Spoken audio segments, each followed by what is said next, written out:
Will you pray for me? Lord, may the words of my lips and the meditations of all our hearts be acceptable in your sight, our rock and our Redeemer. Amen.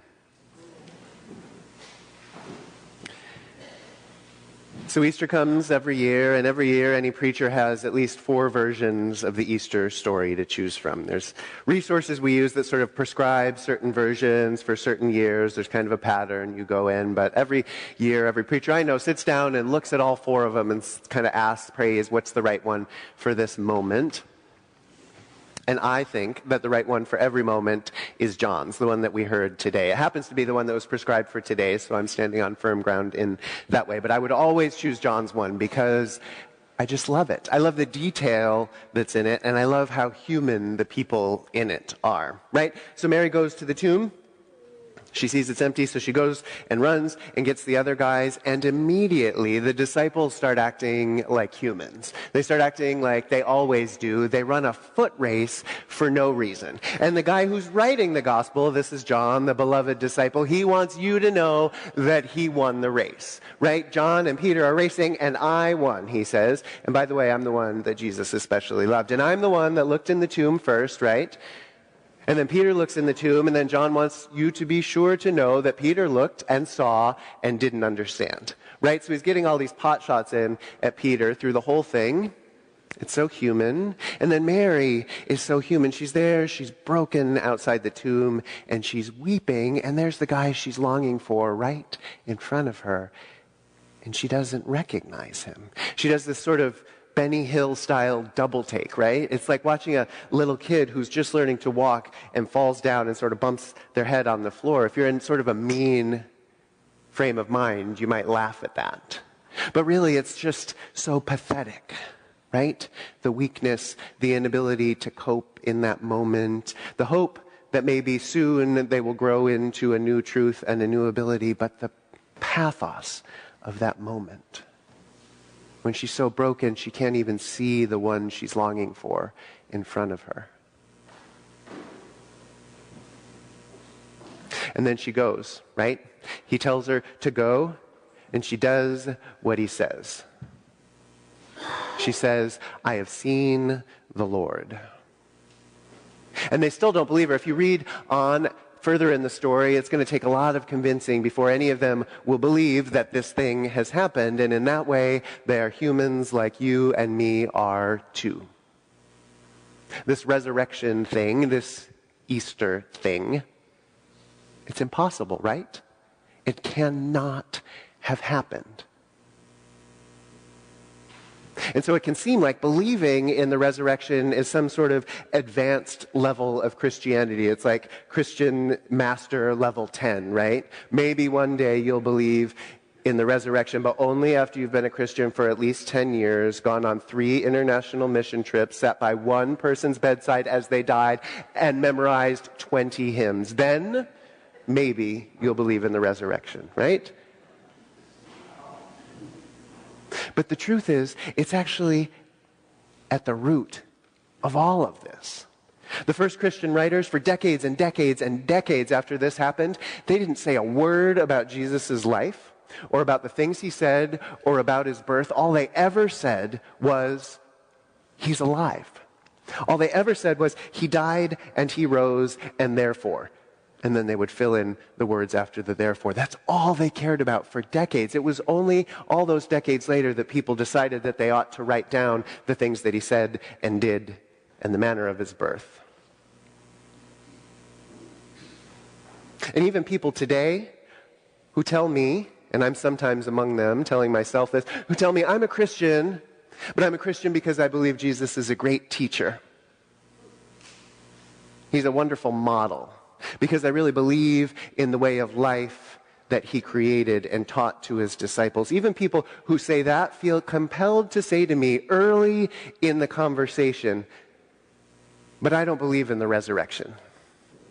Not everyone, but everyone who I talk to about this kind of stuff interjects that. They either say, I believe in the resurrection, or I don't. But even the ones who don't believe in it think it's so important that they have to be sure that I know that they don't believe in it. And in that way, it's right at the center of their faith too. It is the bedrock that undergirds everything. Whether you believe in it or not, it's there and you're dealing with it if you're here today. And in that sense, it's great if you're an Easter Christian. If this is the only time all year when you come here, I just want you to know you picked the right one Sunday. Well done.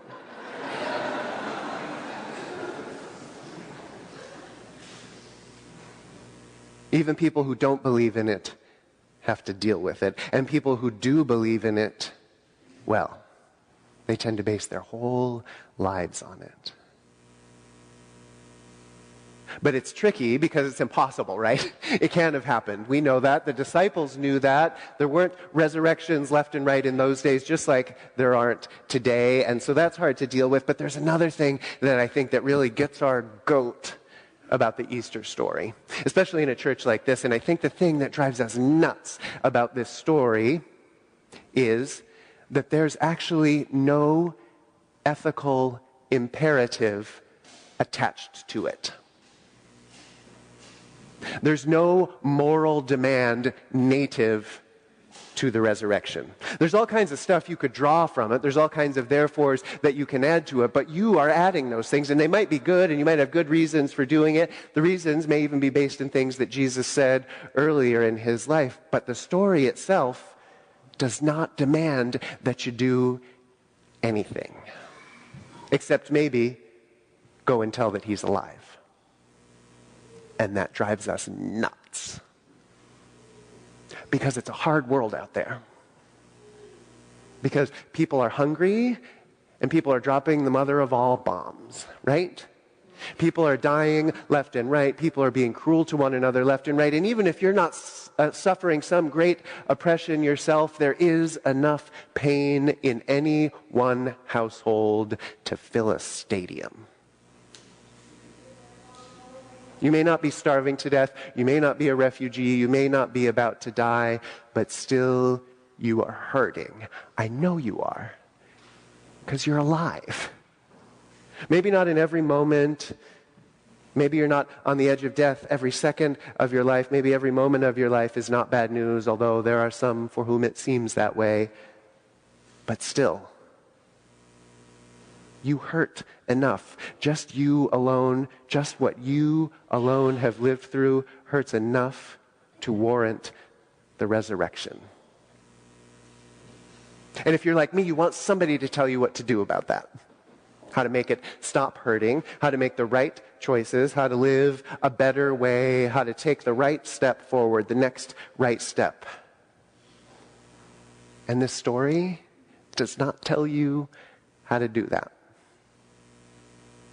That's why so many of us love the Sermon on the Mount, love the stories of Jesus' life, love the prophets, because they are clear, or at least clearer, about what you ought to do, what you ought to value, who you ought to love, and how you ought to do it. But this story has nothing.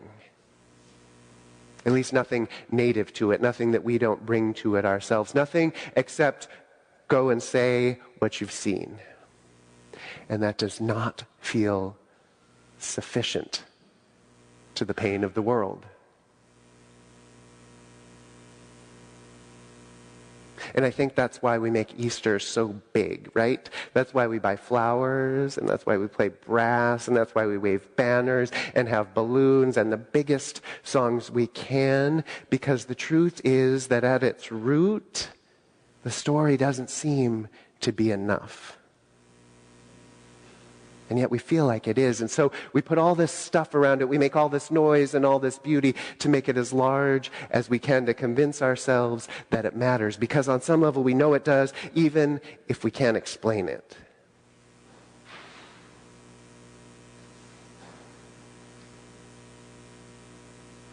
So I've been thinking, what does the resurrection mean, right? That's my job, especially on this Sunday. It's always my job, but especially on a Sunday like this. And I want you to know, if you don't already, there are a zillion interpretations out there, right? Everybody's got an explanation. Some people have written written books 6 inches thick about precisely what this means and the mechanics of how it happens and what you have to therefore do. Everybody's got an opinion. But at root, I think that every one of them comes down to this, and you're probably not going to like this either. It's going to be okay. I don't know if it means that everyone's going to live forever with God in the skies. I don't know if it means we're all going to be raised bodily from the grave. I don't know if it means we're going to be made one with God over time. But I am sure that it at least means this. Whatever it is, the pain you have, whatever you're dealing with, the thing you're afraid of, the thing that's falling apart, I think at least the resurrection means this. It's going to be okay. And I know, believe me, the guy who's standing up in front of all of you and delivering that message knows that that doesn't sound like enough. I want an illustration of this. I want to say it in Latin. I want to sing it to you. I want something more than just that line because it doesn't sound like enough. I know your husband just died. It's going to be okay. The doctor said it was stage 4. It's going to be okay. That bomb dropped in Afghanistan. It's going to be okay. I know it doesn't sound like enough. Believe me, I want more too. But if it's true, if it's actually true that whatever it is going to be okay, that you're going to be okay, that we're going to be okay, if that's actually true, what could be more glorious? What news could be better than that? I said there's no demand attached to the resurrection earlier, but in one other gospel story there is. Here, Jesus tells Mary, go and tell. In another one of the gospels, there's another do this attached. Do you know what it is? It's one of the most common phrases in the whole Bible. Anybody got it? It's actually do not. Do not be afraid. That's the other moral imperative attached to the resurrection. That's the other ethical demand that it places on you. Don't be afraid. Don't be afraid. It's going to be okay. Even though it's impossible, it's going to be okay. Even though it can't work out, somehow it's going to. Even though somebody can't rise from the dead, he did. And if that's true, that message that it's going to be okay, no matter how simple and frustrating and not enough it feels like, if it's true, it is the most glorious thing that anyone has ever said. It's going to be okay.